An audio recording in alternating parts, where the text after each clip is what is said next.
en fait, c'était pendant le Carême 2020 où j'ai demandé au Seigneur, en fait, tout bêtement, en prière, pendant ce Carême, fais-moi un cadeau, fais que je vive un Carême différent. Et quelques jours plus tard, bim, Maria Valtorta. Et en fait, de suite, j'ai été convaincue. Donc moi, je suis quelqu'un qui est très tout ou rien. Donc j'ai tout acheté, les 15 bouquins. Et c'était juste avant le confinement, donc j'ai passé un confinement merveilleux. Et quelques jours plus tard, après Maria, c'est Luisa Picaretta que je rencontre. Donc là, 36 volumes que j'ai achetés aussi. Et je me suis dit, c'est parti. Et vraiment, j'ai été convaincue tout de suite que ces deux mystiques changeraient, renouvelleraient la face du monde. C'est magnifique parce que c'est vraiment Jésus qui nous enseigne, qui nous parle. Et voilà, c'est magnifique. Alors aujourd'hui, moi, je voudrais aborder un sujet qui m'a vraiment transformée, en fait, qui est le sujet de la passion du Christ. Et c'est vrai que la passion du Christ, ça fait peur. C'est un sujet qui est difficile à aborder. Et je voudrais introduire par un texte de Jésus à Luisa Picaretta. Voilà. Ma fille, le monde est devenu déséquilibré parce qu'il a perdu la pensée de ma passion. Dans la noirceur, il n'a pas trouvé la lumière de ma passion qui l'aurait éclairée. Comme cette lumière lui aurait fait connaître mon amour et combien les âmes m'ont coûté, il se serait mis à aimer celui qu'il a tant aimé, et la lumière de ma passion l'aurait guidé et mis sur ses gardes au milieu des dangers. Dans la faiblesse, il n'a pas trouvé la force de ma passion qui l'aurait soutenue. Dans l'impatience, il n'a pas trouvé le miroir de ma patience qui lui aurait infusé le calme et la résignation. Et à la vue de ma patience, il se serait senti gêné et il se serait fait un devoir de se dominer. Dans les souffrances, il n'a pas trouvé le réconfort des souffrances d'un Dieu qui lui aurait infusé l'amour de la souffrance. Dans le péché, il n'a pas su trouver ma sainteté qui lui aurait infusé la haine du péché. Ah, l'homme a abusé de tout, parce que sur tous les points, il s'est éloigné de celui qui aurait pu l'aider. Voilà pourquoi le monde est déséquilibré. Il s'est comporté comme un enfant qui ne veut plus reconnaître sa mère, ou comme un disciple qui, reniant son maître, ne veut plus entendre ses enseignements. Qu'est-ce qui va arriver à cet enfant et à ce disciple ? Ils seront la honte de la société. Tel est devenu l'homme. Il va de mal en pire et je pleure sur lui avec des larmes de sang. Voilà la cause du mal du monde. C'est parce qu'on ne pense plus à la passion, on ne connaît pas la passion du Christ. Ce qui est très intéressant dans l'œuvre de Maria Valtorta, c'est de voir la place que prend la passion du Christ, déjà premièrement pour la Vierge Marie. Et on peut voir alors là, je pense que je ne vais pas avoir le temps de lire malheureusement les textes qui le montrent. Mais voilà, on voit qu'en fait la Vierge Marie, dès le début, dès qu'elle est toute petite, elle médite déjà la passion à travers le récit d'Isaïe de l'homme des douleurs. Et un texte qui est très beau, je vais voir s'il n'est pas trop long. En fait, elle est au temple avec sa maîtresse Anne de Fanuel. Donc elle est au temple, elle a 12 ans. Et elle parle, elle exprime son cœur un petit peu à Anne de Fanuel, et voilà ce qu'elle dit. « Que de sang le Sauveur devra-t-il verser pour nous sauver ? Que de sang ! Telle la rosée d'un vase poreux, une pluie de sang tombera des milliers de blessures qu'Isaïe a vues sur l'homme des douleurs. Que ce sang divin ne tombe pas là où il y a profanation et blasphème, mais dans des coupes au parfum de pureté, qui le reçoivent et le recueillent pour le déverser sur les malades spirituels, sur les lépreux de l'âme, sur ceux qui sont morts à Dieu. Offrez délices pour essuyer avec la robe blanche des pétales purs la sueur et les larmes du Christ. Offrez délices, offrez-lui des lys pour l'ardeur de sa fièvre de martyr. Ah, où sera-t-il, ce lys qui te portera, qui étanchera ta soif, qui se teindra de ton sang, qui mourra de douleur en te voyant mourir et pleurera sur ton corps exsangue. Ô Christ, Christ mon soupir. Voilà, on voit que Marie, dès à 12 ans, elle a tout ça présent à l'esprit. Oui, c'est dans le tome 1, au chapitre 10. Ensuite, l'autre passage que j'ai relevé, c'est au chapitre 22, quand Marie visite Élisabeth. Et en fait, elle parle de Jésus. Et puis Élisabeth lui dit « C'est vrai, Jésus, notre sauveur ». Et là, d'un coup, Marie, qui était toute heureuse en pensant à Jésus et qui rentre en extase, quand Élisabeth va parler du sauveur, là, Marie, ça y est, elle revient dans cette contemplation de l'homme des douleurs et elle comprend. Elle vide son cœur à Élisabeth en lui disant « Mais comment je vais faire pour supporter de voir mon fils ?» Voilà, c'est terrible pour elle, vraiment. Et on sent qu'elle a vraiment tout ça à l'esprit, c'est très présent. Évidemment, après, il y a la présentation de Jésus au temple où Siméon lui prédit. Mais en fait, pour Marie, c'est pas une surprise, elle le sait depuis... Elle le savait déjà avant, en méditant et en se préparant à la venue du Messie, mais elle le sait après, quand elle devient la mère du Messie, elle sait qu'en fait, elle va devoir donner son fils. Voilà. Et le dernier chapitre que j'avais relevé, c'est plus loin dans l'œuvre, c'est au chapitre 436. C'est un chapitre, le chapitre s'appelle « Le coup de la rédemption dévoilé aux femmes disciples ». Déjà... Et en fait, Jésus parle de sa passion, et il y a Marie d'Alphée, qui, sa réaction, ça va être « Mais Jésus, dis pas ça devant ta mère, il y a ta mère qui est là, elle va... » Et en fait, Jésus lui fait une leçon pour lui expliquer qu'en fait, Marie, elle sait. Et après, il y a tout un échange que je vous invite vraiment à lire entre Marie d'Alphée et la Vierge Marie, où on comprend, elle révèle à Marie d'Alphée que, voilà, elle, ça fait depuis des années qu'elle se prépare et qu'elle médite cette passion. Et du coup, Marie d'Alphée lui dit « Mais comment tu fais pour être calme ? Moi, je deviendrais folle. » Et en fait, elle dit que voilà, elle comprend que Jésus est venu pour ça et c'est justement en le méditant, en le comprenant qu'elle va réussir à... Voilà. Et c'est vraiment cette révélation du fait que Marie, c'est depuis le début qu'elle médite la passion, qui est présente et qu'elle va vivre aussi, mais elle s'y prépare.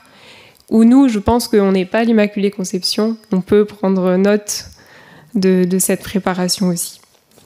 Et après la mort de Jésus, on voit que Marie, la première chose qu'elle fait, c'est d'aller récolter tous les instruments de la passion de Jésus, donc la couronne d'épines, les clous, la lance. Et en fait, elle va mettre tout ça dans un coffre, et ça va être le premier autel où Pierre va célébrer la messe. Voilà, donc et le linceul aussi. Et on voit que voilà, c'est vraiment, elle va garder tout ça.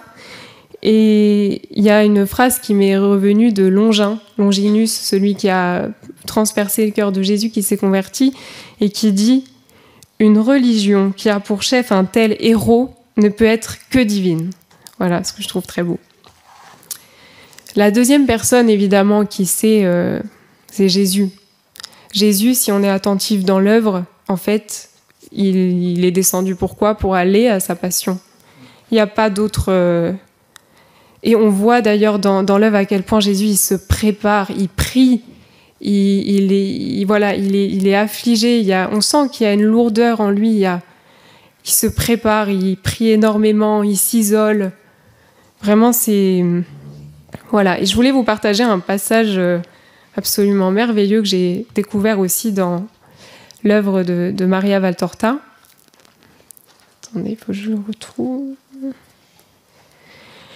Où en fait, Marziam, donc le petit enfant, il observe Jésus et il est interpellé en fait de voir que Jésus, à toutes les heures, à certaines heures, il prie en fait, il se recueille. D'ailleurs, c'est là, on peut voir que c'est là qu'en fait la liturgie des heures, elle est là en fait, elle est dans l'œuvre et c'est vraiment magnifique. Et donc Marziam lui pose la question, mais qu'est-ce que tu fais en fait ? Moi j'ai bien vu que tu t'écartes, tu pries, qu'est-ce que tu fais ? Et Jésus va lui expliquer une première fois, mais sans expliquer l'heure de nonne, de 15 heures. Et donc Marziam lui dit, oui, mais Jésus, mais tu ne m'as pas dit pourquoi tu t'abstrais si sérieux et imposant à l'heure de nonne. et Jésus répond, parce que moi je dis que par le sacrifice de cette heure vienne ton règne dans le monde et que soient rachetés tous ceux qui croient en ton verbe.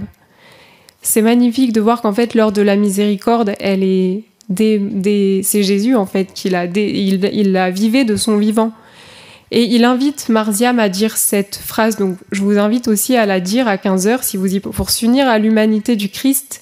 Donc je la répète, que par le sacrifice de cette heure vienne ton règne dans le monde et que soient rachetés tous ceux qui croient en ton verbe. Et il dit à Marziam, dis-le toi aussi. Et donc Marziam, là, il dit, mais de quel sacrifice tu parles? Et Jésus, en fait, va tout lui révéler, que c'est lui la victime, etc. Oui. Alors, que par le sacrifice de cette heure,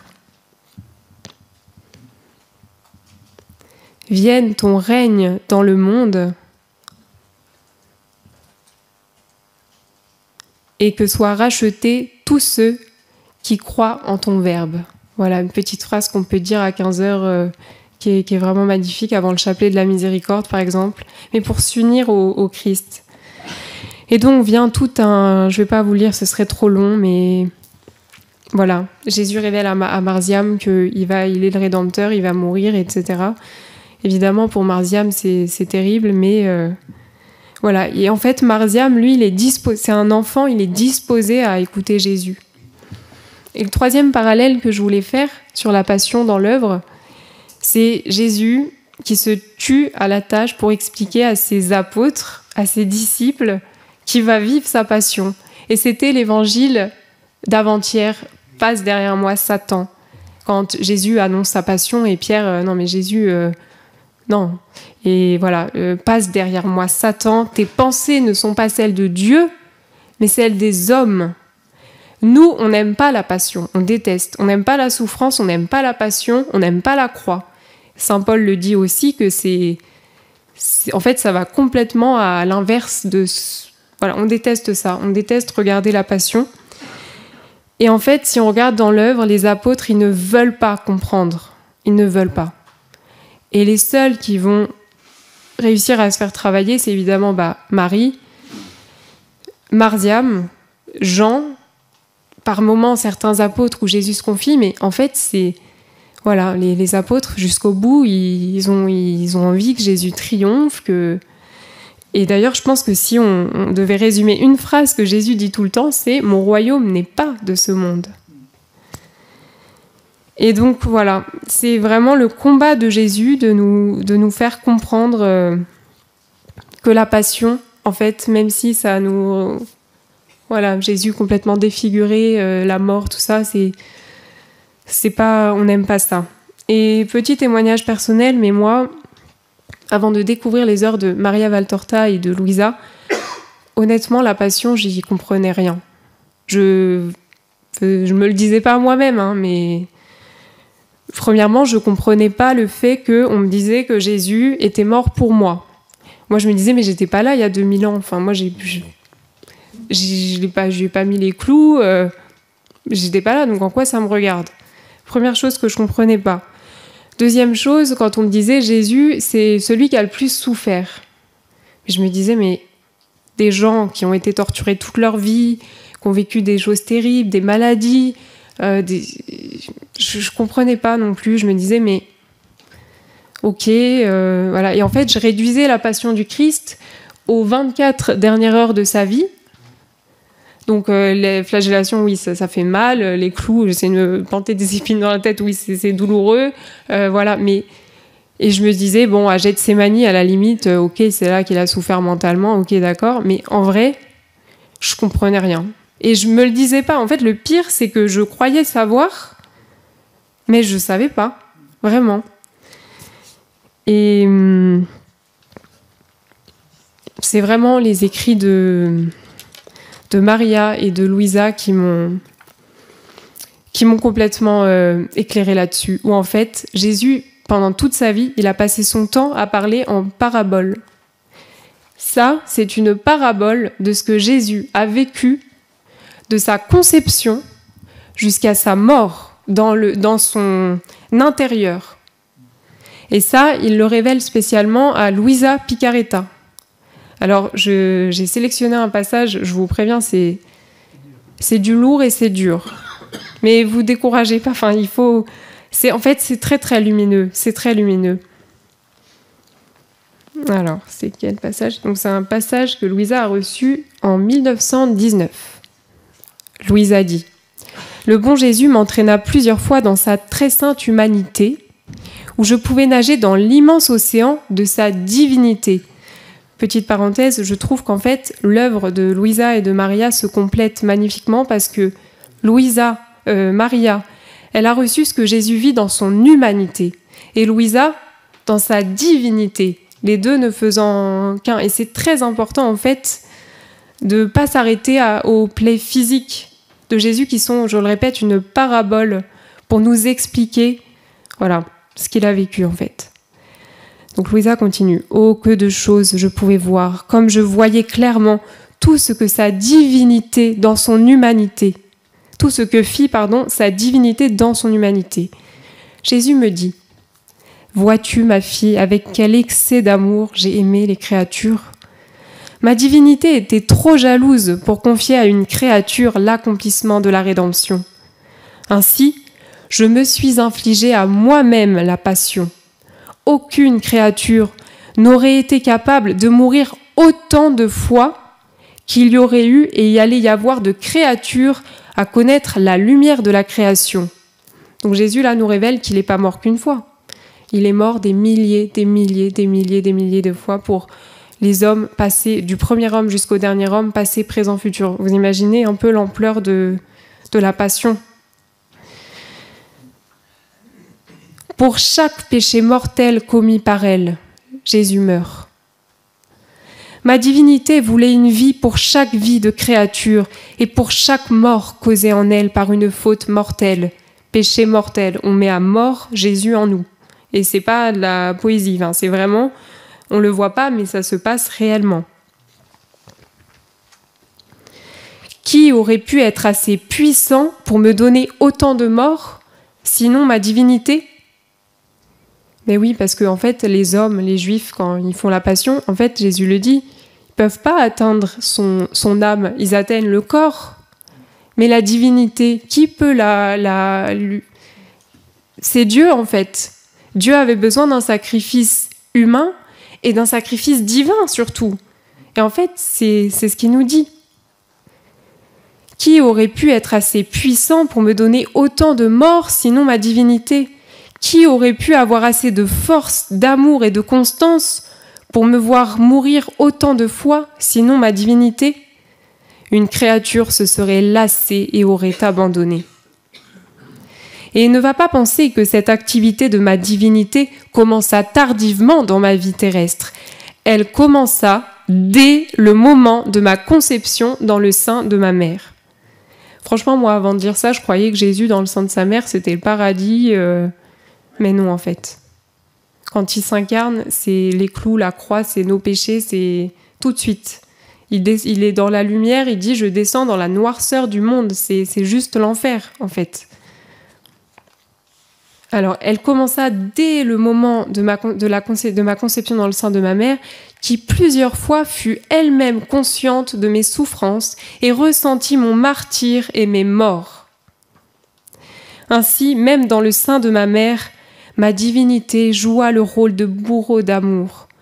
À cause de son amour, ma divinité fut inflexible au point où aucune épine, aucun clou, aucun coup ne furent épargnés à mon humanité. D'autre part, ces épines, ces clous, ces coups n'étaient pas comme ceux que les créatures m'ont donnés pendant ma passion, lesquels n'étaient pas multipliés. Les souffrances infligées par ma divinité furent multipliées pour couvrir toutes les offenses, autant d'épines que de mauvaises pensées. Et vous imaginez le nombre d'épines qu'on donne à Jésus par jour? C'est juste une épine par mauvaise pensée des hommes passés, présents, futurs. Autant de clous que de mauvaises actions, autant de coups que de plaisirs mauvais, autant de souffrances que d'offenses.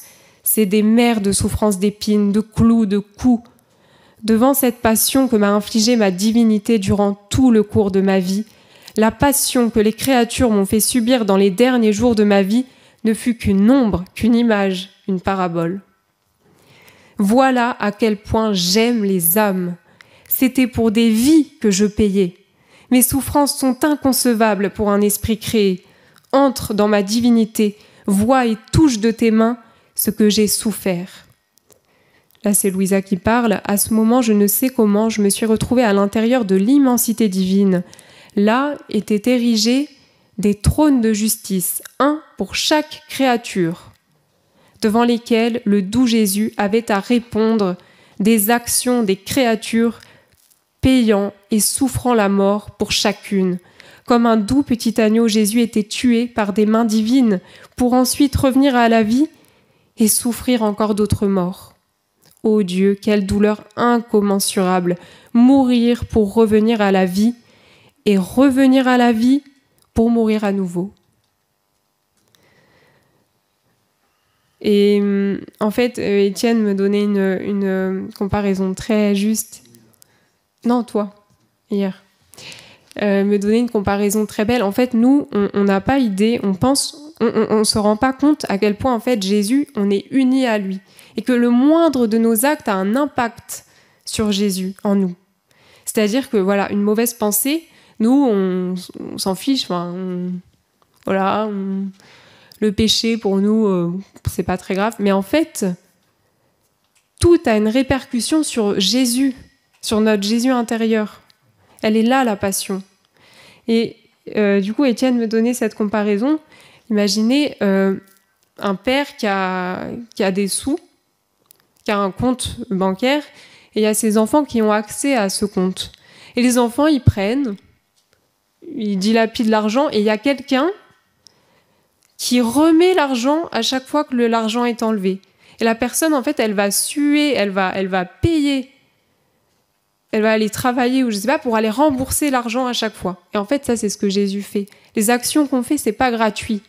Il y a quelqu'un qui a payé chaque chose et qui nous donne, en fait, le mouvement, l'être et la vie. C'est-à-dire qu'en fait, Dieu nous donne la capacité de penser, il vous le donne, mais vous allez choisir la pensée pour soit aller couronner d'épines Jésus, soit pour enlever les épines ou pour le consoler, le soulager, etc. Et tout est comme ça, pour la parole, pour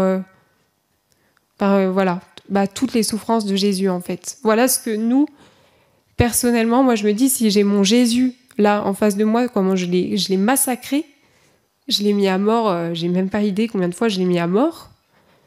Mais c'est juste... en fait, je suis concernée dans la passion du Christ. C'est pas juste les 24 dernières heures de sa vie où, allez, je fais un petit chemin de croix vite fait pour me donner bonne conscience, et chapelet douloureux à la limite, voilà, et je m'en fiche, en fait.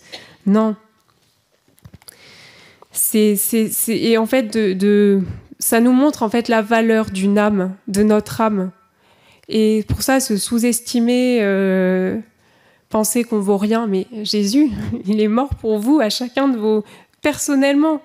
Et moi, il y a un truc que je comprenais pas aussi, c'était que Jésus est mort pour tous et chacun. Enfin, je comprenais pas en quoi il était mort. Et en fait, je comprends que mes péchés sont les clous, tout ça, et ça me permet de voir que, voilà, mon Jésus à moi, je l'ai massacré, en fait. Et autre chose qu'on ignore dans la Passion, c'est que du coup, sur toutes ces plaies que le Seigneur nous révèle depuis 2000 ans, à travers les saints, le Saint-Suaire, tout ça, où le Saint-Suaire, c'est pour nous montrer en fait un homme qui a souffert déjà physiquement le martyre. C'est pour vraiment nous expliquer. Et en fait, on peut se dire que voilà, les choses ont été faites un peu au hasard, mais en fait, tout a un sens. Les épines, c'est pas au hasard. La plaie de l'épaule, la plaie d'ailleurs où Jésus révèle à Saint Bernard que c'est la plaie cachée, c'est une plaie cachée, en fait c'est la plaie la plus douloureuse physiquement, de son humanité. Et est-ce que vous savez ce qu'elle répare, cette plaie ?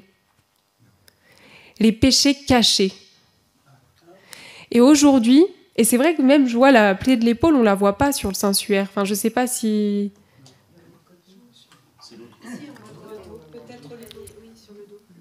D'accord. sur la vue du dos. Ok. Mais c'est une plaie qu'on ignore. Et je me disais, aujourd'hui, le monde, il est gangréné par justement les péchés cachés.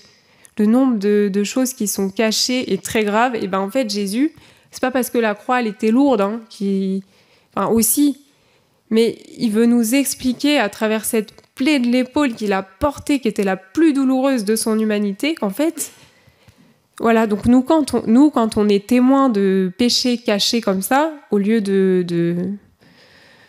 d'avoir une réaction humaine, en fait, utiliser la plaie de l'épaule de Jésus et en fait, voilà, l'utiliser, dire Seigneur, je prends ta plaie de l'épaule parce que c'est pour moi, tu me mets à disposition. En fait, la passion, elle est à notre disposition. Jésus, il s'en fiche, Jésus, il le fait pas pour lui. Il fait pour nous, pour qu'on utilise ces souffrances. Parce que ces souffrances, elles sont actives, en fait, en permanence. Et donc, la plaie de l'épaule, c'est un exemple parmi tant d'autres. Quand j'assiste à des péchés cachés, donc d'hypocrisie, de malhonnêteté, toutes les magouilles, là, voilà, et bien avoir le réflexe, en fait, Seigneur, je prends la plaie de ton épaule et je te l'offre pour réparer, en fait, tous les péchés cachés. Pareil, Barabbas. Pourquoi Jésus, il passe après Barabbas ? Eh ben, c'est pour... je vais juste vous lire vite fait. Alors, page 150. Donc, Jésus, c'est pendant sa passion. Donc ça, c'est les 24 heures de la passion du Christ de Louisa. Moi, je me nourris énormément de ça. Louisa a reçu 24 méditations où, en fait, elle assiste à ce que Jésus faisait dans sa divinité pendant sa passion. Donc, avec Maria, on a vraiment ce que Jésus faisait dans son humanité. Et avec Louisa, sa divinité. Donc, ça complète, c'est incroyable. Donc, Jésus prie pendant que, du coup, il est passé après Barabbas. « Regarde-moi, ô Père. Peut-il exister une plus grande insulte ? Ils m'ont traité en me faisant passer après le pire des malfaiteurs. Je veux ainsi réparer pour toutes ces fois où les hommes nous ont fait passer après quelque chose. De ce genre de choses, le monde en est rempli. Après leurs intérêts personnels, leur vanité, leurs plaisirs, leurs affections, leurs honneurs, après les ripailles et jusqu'après le péché même, les hommes peuvent nous faire passer après tout. Ils en sont tous capables. Ils peuvent nous faire passer après la moindre futilité. Et moi, j'accepte qu'on me fasse passer après Barabbas pour réparer toutes les fois où les hommes nous font passer après quelque chose. » Voilà pourquoi, en fait, il passe après Barabbas. C'est pareil, une parabole pour nous montrer ce qu'on fait quand on écoute Satan et qu'on pêche, en fait. On est juste en train de dire libère Satan et Jésus, crucifie-le. Et en fait, voilà, rien n'est fait au hasard dans la passion, mais je dirais même dans la vie de Jésus. Jésus, quand il marchait, quand il parlait, quand il dormait, tout était des actes divins et qui sont aujourd'hui à notre disposition. Et c'est tout l'enseignement que reçoit Louisa Picaretta, en fait. Comment on n'est pas juste spectateur à se dire « Oh là là, c'est beau, oh là là, il a souffert ». Mais non, il met à notre disposition pour qu'on vienne utiliser. Et en fait, c'est ça le remède de notre monde qui est tellement corrompu. C'est la passion du Christ. C'est ça, en fait. Voilà, et le dernier point où je voulais venir, c'était essayer de vous encourager à méditer la passion, en fait, de la remettre au centre de votre vie. Parce que déjà, en fait, de considérer ce que Jésus a fait pour nous, c'est quand même la moindre des choses. Enfin, voilà, j'ai pas de mots, quoi. Je pense que c'est le plus bel acte de reconnaissance. Vous imaginez Jésus qui a payé pour chaque chose. Et vous êtes dans l'indifférence totale, vous en avez rien à faire, vous continuez à le couronner d'épines, à le crucifier, à le tuer, rien à faire.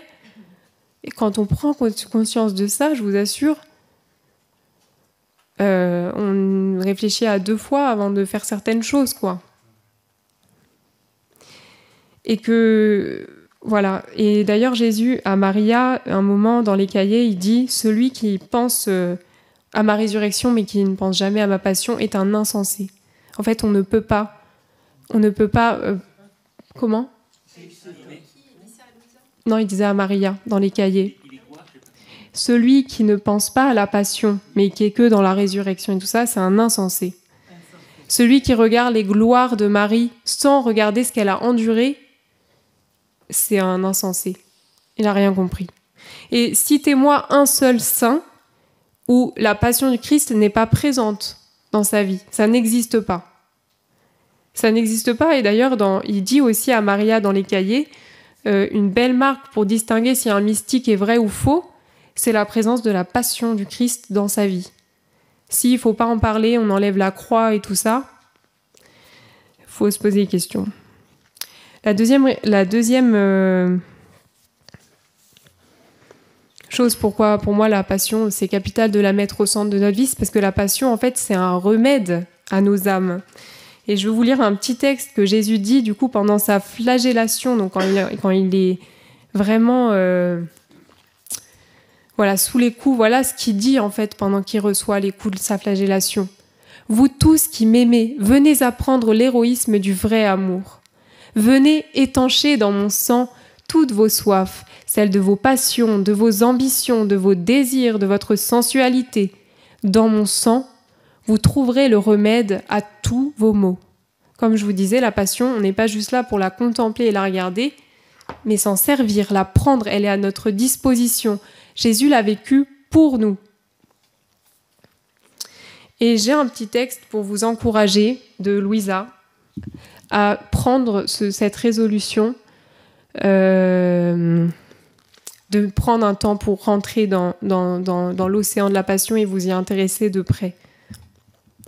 Ma fille, toutes les fois que l'âme pense à ma passion, chaque fois qu'elle se souvient de ce que j'ai souffert ou chaque fois qu'elle sent de la compassion pour moi, l'application de mes souffrances est renouvelée en elle.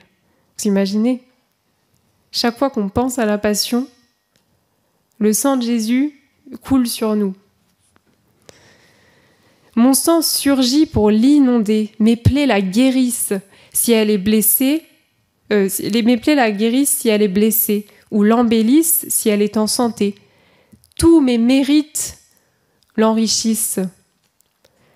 L'effet que produit ma passion est surprenant.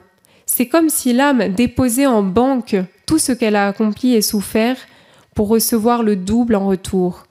Ainsi, tout ce que j'ai réalisé et souffert rejaillit continuellement sur les hommes, comme le soleil offre constamment sa lumière et sa chaleur à la terre. Ma façon d'agir n'est pas sujette à l'épuisement. Tout ce qui est nécessaire, c'est que l'âme le désire. Aussi souvent que l'âme le désire, elle reçoit les fruits de ma vie. Ça, c'est fou. Si elle se souvient de ma passion 20, 100 ou 1000 fois, autant de fois elle jouira de ses effets. Est-ce que vous vous rendez compte de ça ?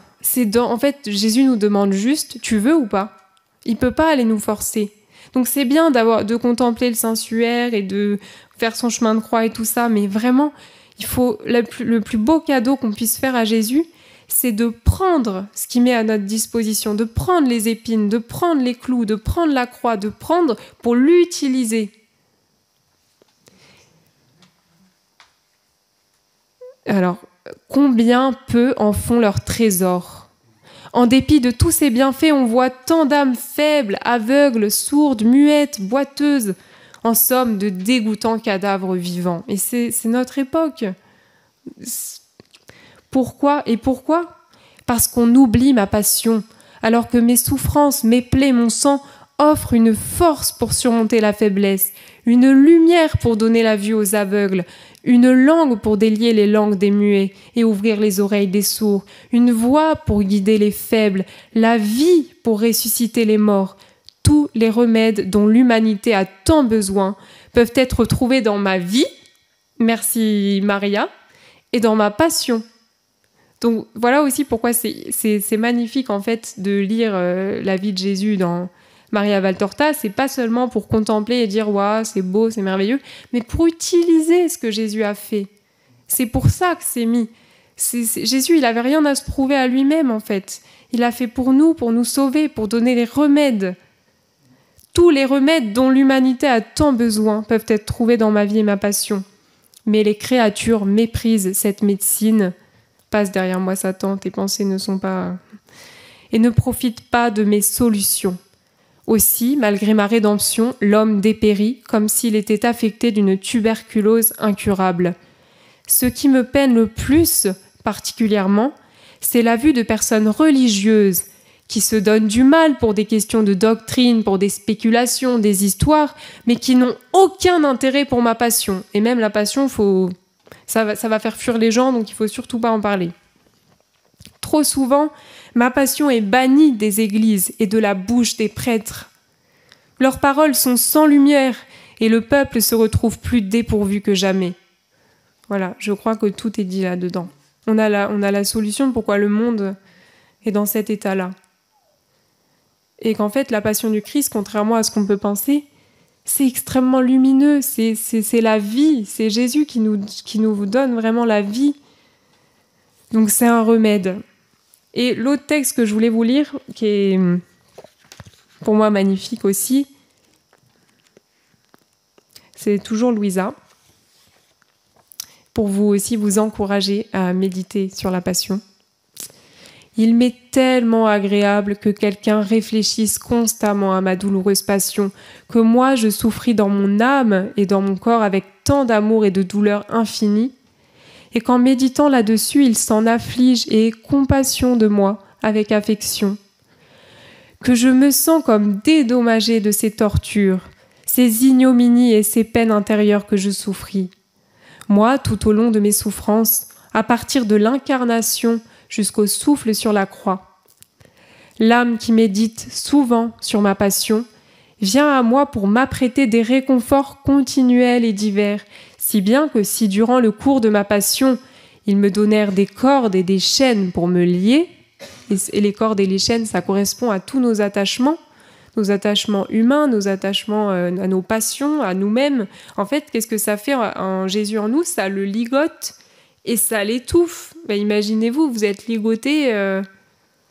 Et là, du coup, il dit que l'âme qui réfléchit... Donc, durant le cours de ma passion, ils me donnèrent des cordes et des chaînes pour me lier. Eh bien, l'âme qui me considère attachée ainsi et a compassion de moi me délie et me rend la liberté. Les hommes d'armes me méprisèrent, me crachèrent dessus, me déshonorèrent. L'âme m'estime, me lave de ses crachats, m'honore. Ceux-là me dévêtirent, me flagellèrent. L'âme me guérit et m'habille. Ceux-là me couronnèrent d'épines, me traitèrent comme un roi de plaisanterie, et ils me remplirent la bouche de l'amertume du fiel et me crucifièrent. L'âme qui considère toutes mes peines me couronne de gloire, m'honore comme son roi, me remplit la bouche de douceur en me donnant l'aliment le plus exquis qu'est le souvenir de mes propres œuvres, et comme si elle me déclouait de la croix, elle me faisait ressusciter dans son cœur. Et moi, en échange de cette méditation si amoureuse et de cette considération de mes peines, je lui donne chaque fois une nouvelle vie de grâce, et celle-ci consiste en ce que, tandis qu'elle m'attire à elle par la contemplation et la compassion de mes souffrances, moi, je me l'attire à moi, je me donne à elle comme aliment spirituel, tandis qu'elle se fait une nourriture continuelle de mes plaies, de mes opprobres, des longues agonies mal comprises de mon cœur, et moi, je me restaure et je me nourris de toute l'âme en l'absorbant en moi-même par amour. Voilà pourquoi il m'est bien agréable le souvenir dévot et fréquent de ma passion. Voilà, en fait, c'est que Jésus ne nous laisse pas seulement avec la contemplation de ses souffrances où on peut se sentir mal, hein, quand on s'imagine qu'une mauvaise pensée, c'est un épine, enfin tout ça. Qu'en fait, il nous donne la solution que si on a envie que notre Jésus, on le restaure, on enlève ses épines, on le répare, on lui essuie les crachats que nous-mêmes lui avons... Et ben en fait, il faut y venir. Et moi, en vrai, j'ai commencé... J'y connaissais rien. Hein. Comme je vous avais dit tout à l'heure avant mon petit témoignage, j'ai commencé en fait tous les jours. Donc Louisa, elle a reçu en fait les méditations en 24 heures de la Passion, du moment où Jésus va voir sa maman pour lui dire qu'il part, et la mise au tombeau et lors de la désolation de maman où elle a le corps de Jésus et voilà. Et en fait, tous les jours, il y a tous les jours, pour chaque heure, il y a une méditation qui est proposée. Et moi, tous les jours, je lis 1 heure de... Alors, ça dure pas, le temps dure pas 1 heure. Hein. Lire, c'est assez rapide. Mais tous les jours, moi, j'essaye de vraiment prendre un temps. Et je vous assure qu'au début, j'y comprenais rien. Et en fait, petit à petit, c'est vraiment ce qu'il dit. Quand on se nourrit de la passion, c'est une lumière dans notre âme et on a un regard différent sur les choses, sur le monde, sur les autres. Surtout, c'est vraiment un remède. Voilà.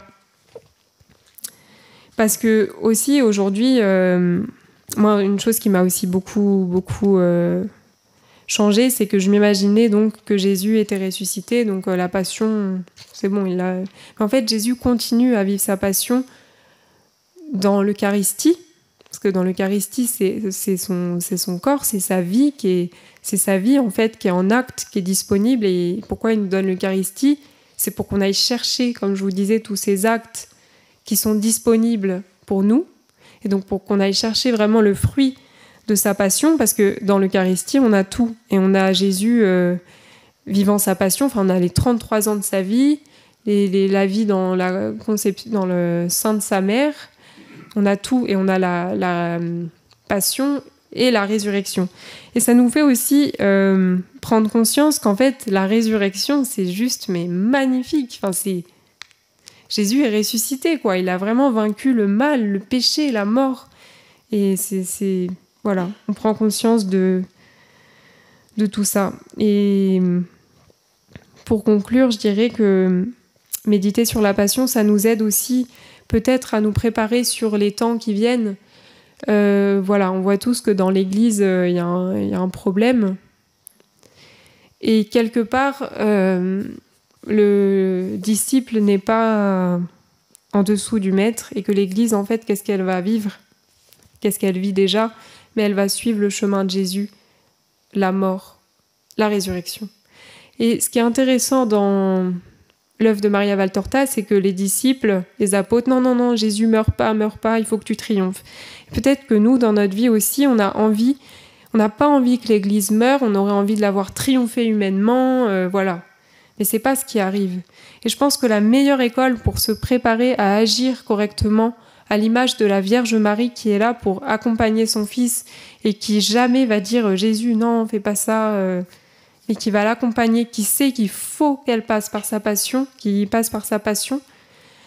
Je pense réellement que c'est la meilleure école, parce que c'est hyper dur dans notre époque de confusion, de savoir quoi penser, puis tout, voilà, les mouvements, c'est des vacantistes, tout ce qu'on veut.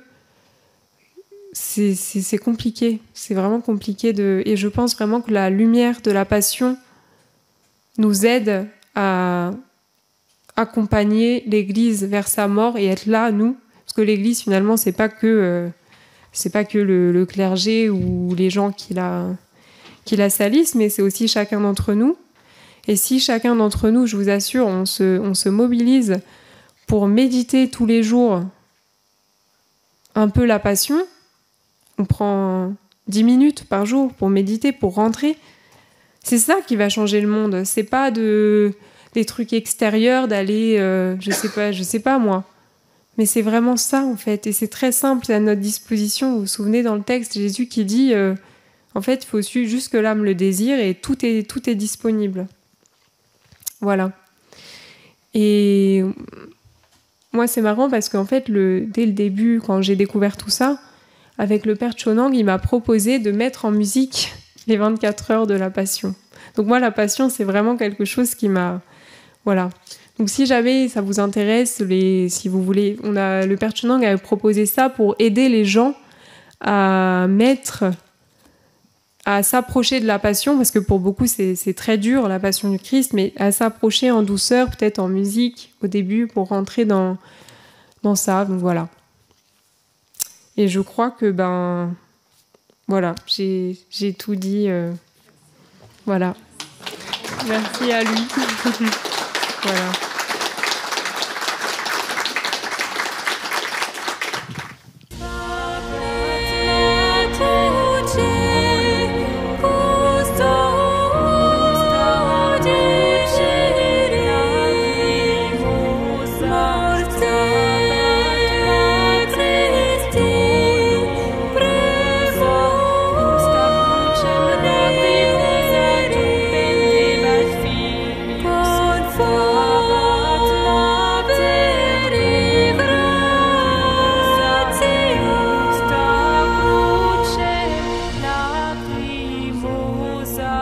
Stabat mater dolorosa, juxta crucem lacrimosa tu